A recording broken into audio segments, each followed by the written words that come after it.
It's a very exciting evening for me, not only because it's the first time I've ever been given a Britney mic, which is like a childhood dream, so I'm very excited about that, but more excited to be sat with you, John Paul. I feel like we usually start with like a simple question, but the question of who are you and what do you do, with you, I think sprawls. You do many things, but if you could just, in a nutshell, sum up for us the very many things that you do. I'll try to do that. Thank you very much. I'm really, really grateful to be here, to be interviewed by you, to have heard these other stories, and thank you everyone for your time. I hope I am able to make it worth being here for this bit. I suppose I'm probably a writer first. I'm an illustrator. I'm a trained theatrical improviser, so I'm used to the idea of going on stage and teaching other people to go on stage and not to be worried about what might happen, even though there's no script. I worked for the Financial Times magazine, which I actually set up, the current one, and I worked for the Sunday Times magazine. Brilliant timing. Does that sort of answer your question? Yeah, well, it creates many more questions, I'm sure, for everyone in the room, but it's a great place to start. But maybe to root us in today's topic, if you could just start by telling us a bit about the journey behind Psalms for the City, again, which I know is a bigger story, but feel free to go there, tell us the full story of how it came to be. Thank you, I will. So at school, I just wanted to draw. I drew all the time, and that's what I wanted to do. And a teacher put me off and made me think it was... I think a teacher said, it's very hard to be an artist. And what I understood that to mean was... So is that me popping? Okay. A teacher said it's very hard to be an artist. And I thought what the teacher was saying was, you can't be an artist, Flintoff. And so I thought I'll do something else, and I became a writer instead. So I went to university, I studied poetry, I love poetry more than the other bits of English literature, and I thought I'll leave and I'll be a poet. And then after about 2 days I realised you can't make a living as a poet. So I became a journalist. And I should also explain for this evening, I was not brought up religious in any way. In the family background there is Christianity, but it was not something I was particularly aware of. And a consequence of that, maybe, is that I was often really intrigued and rather captivated by witnessing occasionally other people talking about their faith. It was like they've got this thing that I don't have, and what am I missing? And also a huge part of me was very, very skeptical. I'm university educated, think I've got to be really clever about everything. In fact, at university, someone said, this is too clever by half. So I'm always sort of intellectualizing. So I could never really encounter someone else's faith without running it through some sort of program about, does this make sense? I could pick on it for this or that. And so I was very, very troubled by this. I wanted it, but I wanted to dismantle it. Anyway, years passed, I had a certain amount of sort of worldly success. I actually published a book called How to Change the World, and that was my most successful book. And it became a bit of a weight around me because it felt as if I ought to know how to fix anything. And people would say, what do I do about this? It was in 16 languages, so people from all over the place were asking me this thing. And I felt really overwhelmed by that. And then a series of traumatic events happened in personal life, and I lost some work, and then I became worried about losing money, and I became just incredibly worried. And it happened so slowly that I didn't really notice that I was having what the therapists euphemistically call suicidal ideation. But I wished that I wasn't alive, and I was convinced that everyone would be better off without me. And it took about 6 months of obsessively ruminating on how I could get rid of myself so that it didn't look like I'd done it before I told anybody. And as soon as I told someone, I was encouraged to go and see someone, and I apologized to the GP, said sorry for burdening you with all of this darkness, and he actually said, oh, don't worry, women do it all the time. I have no idea whether that's true or not. I'm just telling you what he said. And it made me feel a little bit better, and I got referred to a psychiatrist, and then I was admitted to psychiatric hospital. I wasn't obliged to go in. I went in by choice, and I was in for 8 weeks, and it was like a total explosion of any self-confidence or worldly success that I thought I had. I thought it was absolutely must be the most terrible failure, and that my closest friends wouldn't be back in touch with me once I told them where I was. And then of course they were. And then gradually I just started to notice people's kindness, and they weren't being kind because I could write a story about them in the FT. They were being kind because they saw something in me, even though I was routinely using the worst word that you can use about a person attached to worthless and applying it to myself. And I just was convinced I was worthless. And they kept on just showing me that wasn't what they thought. Anyway, so then a therapist said it's a good idea after therapy to go and sit somewhere quietly and digest it. And the nearest place was a church. It happened to be a really beautiful church that was decorated by William Morris and Edward Burne-Jones. A really beautiful place. So I'd sit in there for hours, and I didn't know what to do. And I've had this experience before. I don't know how to do that stuff. And I didn't want to do it wrong. I didn't want to offend anybody by doing it wrong. I didn't want to be an idiot. I didn't want to embarrass myself or anyone else. But the priest who I met in that church was just very friendly and encouraging, and he listened to me. And then he recommended I go to a church nearer to me where someone who had previously been at his church was, and she was really interested in art. And I did what he said, and I met her, and she was great and very welcoming, and she encouraged me in my art, and she actually paid me to draw 40 members of the congregation. So I found that I was becoming an artist. I had drawn a lot in hospital. I drew about 250 pictures. And they were a way of short-circuiting the intellectualizing. So instead of talking about something, sometimes I would just draw it. And one of the most horrible drawings, but I can tell you about it, is a picture of me and my younger self cutting ourselves to pieces with saws. And I drew it as a way of non-verbally understanding that this was the violence that I was wishing on myself, and that it didn't make sense, and it was horrible to look at. So to see that, me this age, sawing up a little boy who's sawing me this age, was terrible brutality, and to be able to confront the idea through pictures was such a gift. And it was really striking to see how much people were affected by looking at the pictures. I did some talks. I was invited to go and do some talks. And I thought, well, I don't care, because no one can possibly think worse of me than I think of myself. So I did the talks, and I showed the pictures, and I told them the things a bit like what I've just told you.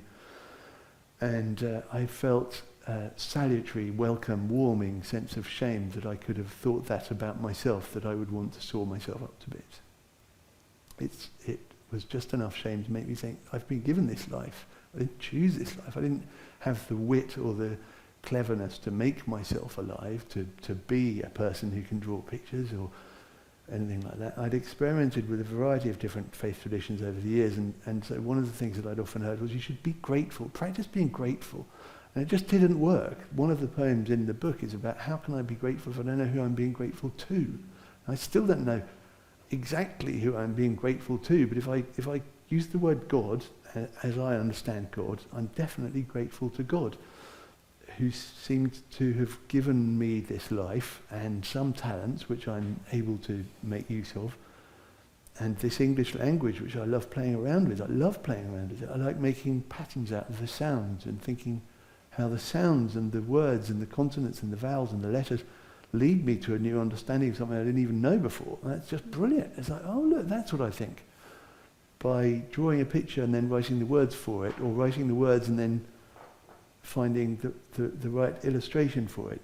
And I'm no longer drawing horrible, bleak pictures that make me really depressed. But they were necessary at the time. I had to draw them because they were my reality. Someone asked me to draw some nice pictures instead, and I tried, and they were just so hollow and empty. So I had to draw those then, and I sort of learned something by drawing them about myself and about the world. And now I just really love drawing this thing that I read quite a lot about St. Ignatius, and he talks about for the greater glory of God. I thought, well, that sounds quite good. It's not for my glory, it's not for anything, it's nothing to do with me. So it's like, let's just do it for the greater glory of God. So I draw these pictures of things that make me happy, that make me smile, that might be amusing, they might be touching, they might be anything, they might be bleak, maybe. It's all part of whatever the greater glory of God is. And I can sense when I'm doing something from a place that feels like God might want me to do that. And I say that with I can't be definite about it. For me, faith is it's like north and south. You can't have faith without having doubt. And so for me, to try to be certain about anything to do with faith, I would want to give up at that point. Yeah, and this book That was a long answer, sorry. No, it was a great answer. And this book, the Psalms for the City, the whole of life is found in the Psalms, that, as you were saying, the doubt, and yet looking towards God with hope. And so this book very much encapsulates the whole range of human emotion that you were finding and processing when you were in the back of those churches. And I guess I wonder if you could tell us something about how the poetry and the drawings came together to create what is the book Psalms for the City. Oh, I'd love to, thank you. I hope it's coming across that I really love art and words, and I think they're magnificent and they're a beautiful expression of life. And when I was studying English literature, I fell in love with this Anglo-Saxon one-off book that was commissioned by a family called The Luttrell Psalter. And they were very rich, and they spent 15 years, people spent 15 years putting this book together. It was the Psalms of King David, and it was illustrated in the margins with little vignettes from everyday 1300s life, plus pictures from biblical stories. So that interesting combination of, here's this, as it were, timeless text, which people look to for some sort of guidance or devotion. And then there are these little marginal illustrations of someone planting seeds or something. And then there's a picture of, I don't know, Abraham preparing to sacrifice Isaac. And for me, there's something incredibly powerful about just gazing at a story, gazing at a picture, gazing at Abraham with the knife raised, thinking, what is that? Like, what's that got to do with me? Like, how can that work? How can I be in that picture? That's another thing I like from St. Ignatius, is put yourself in the picture and talk to the people, talk to the sheep, talk to the knife, talk to Abraham, talk to Isaac. Like, what are they saying at this moment? And this is a thing that comes from theatrical improvisation as well. You might say, what do you have to say, glass of water? And the glass of water will yield something. I don't know what it will yield until I start talking to it. And so gazing at a psalter like that is a wonderful opportunity. And I was originally thinking, I'll just make a London psalter. It will have pictures of churches and bagel shops and whatever, I don't know, people roller skating. And it'll have pictures from the biblical stories, and it'll have the Psalms of David. And then my friend Jamie said, why don't you write your own Psalms? And I thought, well, that sounds a bit cheeky. But all it means is just write my own expressions in some sort of an unusual, elevated language to God in some way. And that's what I did, and thank you so much for letting me do it. Oh, no, it's our pleasure. And it's strange how the book has become even more timely since you've written it, because we've described it in the marketing team often as kind of a pilgrimage around the places we call home, a pilgrimage for the imagination. And of course, we've all just lived through a time where we weren't able to go to many places. And so the ordinary ground that we had, if some of us were lucky enough to have a balcony or a garden, became holy ground to us. It was the place where we had to pray and cry out for help, and thank God for the daily bread that we had to get through the pandemic. And I wonder how it's changed how you look at the book, having come through that time as well. Yeah, it's sort of two things. In a way, it has done exactly what you said, which is that anyone who, as I now do, enjoys a sort of a sense of some kind of a sacred place, whatever that is for different people, has had to improvise that wherever they could in the pandemic. And also, I found some really wonderful experiences walking around Google Street View in the pandemic. So I did a 20-day pilgrimage from North London, where I live, to Canterbury, clicking every bit of the road over 22 days. It was an hour a day, and I would do it on Zoom in company with people. So it was a bit like Geoffrey Chaucer. We were walking, like from Rochester to, forgot what the next bit was, but we would do an hour together, talking and telling stories while moving. And there's something about that experience is that we were looking at the landscape, and it's a bit like I was saying earlier about me looking at a picture of Abram or something. When you're walking through foresty landscape, you have certain kind of conversation. When you're walking through, or as it were, because it's Google Street View, down the M2, right down the middle, with passing vehicles going through you, you have a different kind of conversation. But what was so lovely about it was the collaboration, the sense of doing it with anybody, and they could be anywhere in the world, and I would hear things from them just because of where we happened to be, and it was a sense of, I've already given you a sense that I'm not enormously quite there yet with being comfortable talking about faith and things. I haven't said this stuff to many people, and doing it by way of doing creative exercises is a nice way for me to present something and say, look, this is a thing, and I'm not going to be didactic about it, but I'm going on a pilgrimage. Would you like to come with me on a pilgrimage? And people did, and whether they have this or any other faith didn't matter. Yeah, and you're so good at drawing community into the heart of everything you do, whether it's an online pilgrimage, but these psalms as well, even though they've come from you and come through the very depths of you, they are very communal in the way they're written. There's a psalm in the book that's all about praising God for your neighbours and the people who are just kind of down the street. And I wonder, before the book comes out next month, what is it you're hoping that readers will get from this, from kind of not just reading snippets of your diary, but something that fundamentally connects with other people? I hope people will gaze upon a collection of things that show a person to be quite mixed in feelings and outlooks and thoughts. And I hope they'll also look at things, and I truly believe that even if you're not sort of trained to do it, I think if you look at poems and pictures, you can feel something about how they were put together. Yeah. And I hope people will feel those things and feel that it's okay to have those things, whether they're light or dark or anything. I know some people who are so wedded to being dark that they don't give themselves permission to be cheerful. So I hope that they might do that. And I think also people who are constantly going, everything's fine, will be able to say, it's not fine today, it's not.